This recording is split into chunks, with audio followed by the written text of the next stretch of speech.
Hai guys, The Fed sedang mengusahakan yang namanya swap lines. Apa sebenarnya swap lines itu? Bagaimana dampaknya kepada market? Kita akan lihat analisanya.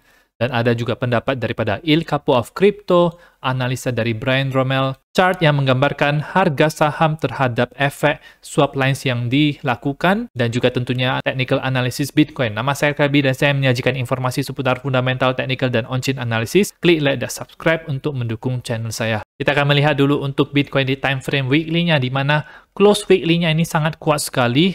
Candle hijau yang tebal bisa close di 27.900 ya teman-teman, dan sekarang mengalami sedikit penurunan di hari ini. Untuk time frame daily-nya dari hari Jumat sampai ke Minggu terjadi peningkatan sehingga semacam membuat CME gap, tetapi tidak akan terlalu jauh ya teman-teman. Di time frame 4 jamnya sekarang sedang membentuk yang namanya pola rising wedge atau triple tap apapun itu, dan ada bearish divergence yang tampak jelas di time frame 4 jamnya di sini ketika harga itu melakukan kenaikan. Jadi RSI semakin berkurang, jadi kemungkinan dilihat dari indikator RSI MACD dan juga market cipher, kemungkinan bisa terjadi koreksi. Dan harga Bitcoin juga baru saja melakukan breakdown daripada candle 4 jamnya ini. Ada candle merah yang tebal ke bawah ini melakukan breakdown daripada pola rising wedge, dan ini bisa membuat harga Bitcoin itu ke bawah. Support yang paling dekat itu ada di 26.700 dan ada di 25.200. Itu bisa menjadi support yang kuat khususnya di 25.200. Dan di video kali ini kita akan ngomongin soal swap lines ya teman-teman. Apa itu swap lines? Ini yang sedang diusahakan oleh The Fed, di mana mereka akan melakukan swap lines ini untuk membantu bank-bank yang bisa terkena masalah kebangkrutan ya teman-teman. Ini adalah dokumen resmi yang dibuat oleh European Central Bank untuk melakukan swap lines tersebut. Apa swap lines? Swap lines dikenal juga sebagai US Dollar Liquidity Swap Lines. Itu untuk memberikan bank-bank sentral luar, dalam hal ini di luar Amerika Serikat, dengan memberikan uang US dollar kepada institusi sesuai dengan jurisdiksi mereka. Jadi ini akan memberikan likuiditas kepada bank-bank yang ada di luar negeri tersebut.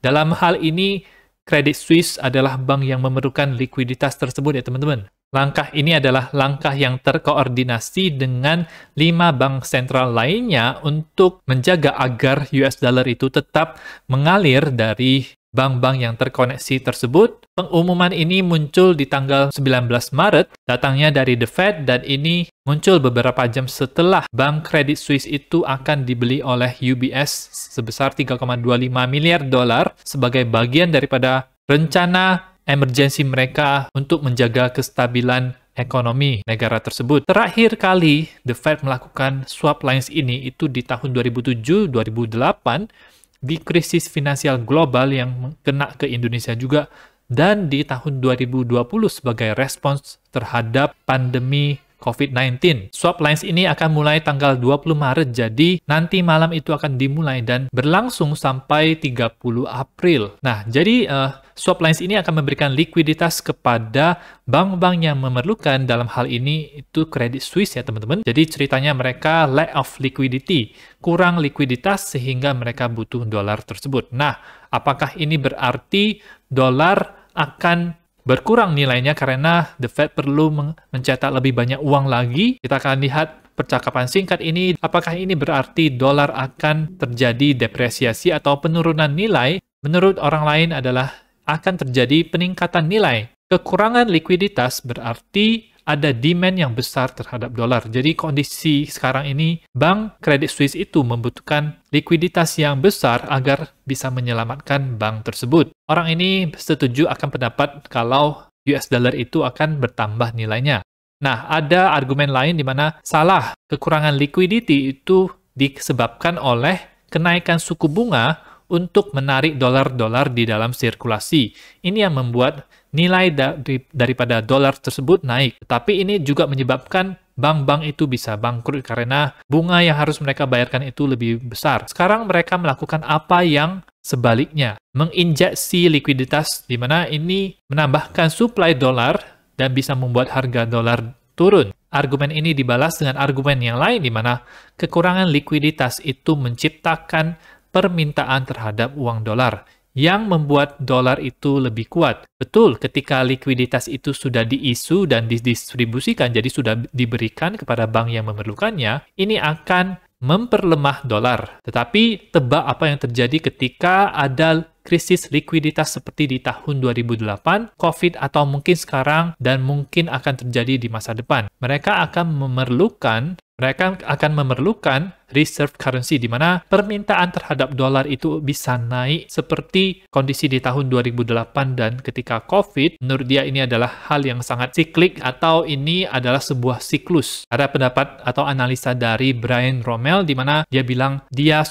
tanggal 22 Maret 2023 kita akan melihat permulaan dari sebuah pergerakan yang besar di semua level. Dia melihatnya sejak tanggal 30 Agustus 2020.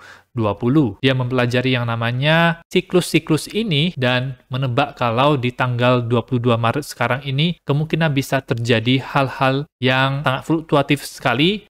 Saran dia adalah jangan langsung memiliki satu pemahaman tertentu saja. Kalau kita lihat tweet dia ini tidak dibukakan dengan jelas sebenarnya ya teman-teman. Jadi ini seperti semacam kode apa yang akan terjadi. Saya berpikiran kalau misalnya di beberapa hari ke depan ini akan ada masa-masa yang sangat volatile sekali ya teman-teman.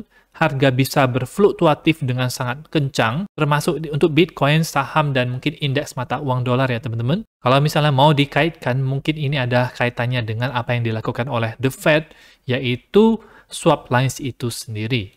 Sebelum kita ke analisa efek swap lines terhadap harga market, kita akan melihat apa yang menjadi pendapat daripada Il Capo of Crypto, di mana dia tetap remain bearish, tetap bearish ya teman-teman.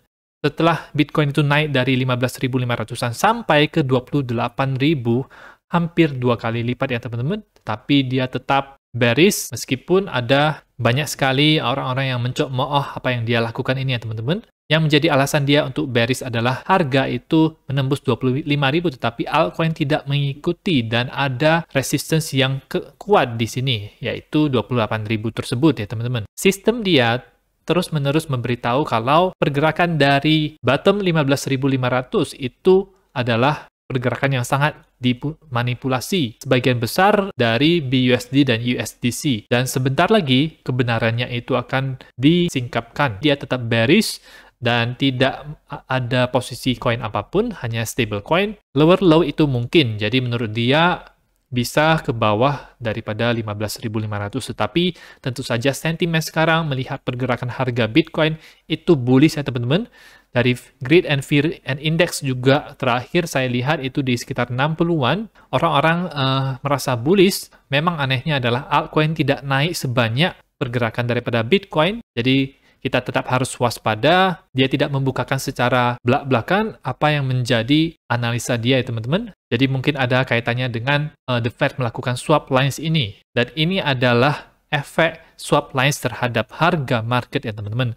Terjadi 2 kali swap lines di dalam 2 dekade terakhir ini, yaitu yang pertama itu di tahun 2007-2008, harga daripada saham itu turun ya teman-teman, dan terjadi crash yang ada di sini. Di saat pandemi COVID juga, di Maret 2020, The Fed melakukan yang namanya swap lines untuk memberikan likuiditas kepada bank-bank yang memerlukannya.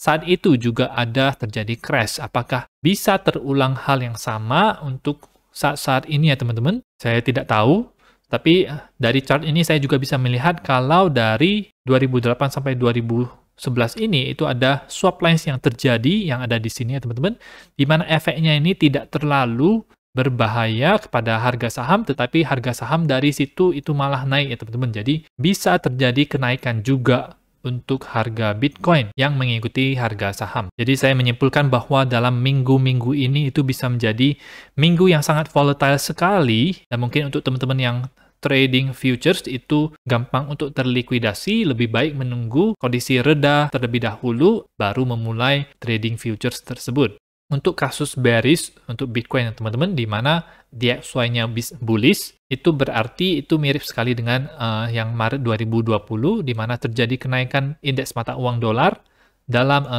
hari. Kalau kita lihat di sini, bisa juga terjadi hal yang seperti ini, naik ke atas tiba-tiba, dan juga bisa terjadi kenaikan kalau kita melihat adanya swap lines yang model seperti ini ya teman-teman. Nah, itu saja untuk informasi pada video kali ini. Semoga bermanfaat. Teman-teman bisa dukung channel saya dengan mengklik like dan subscribe, dan nantikan video saya selanjutnya.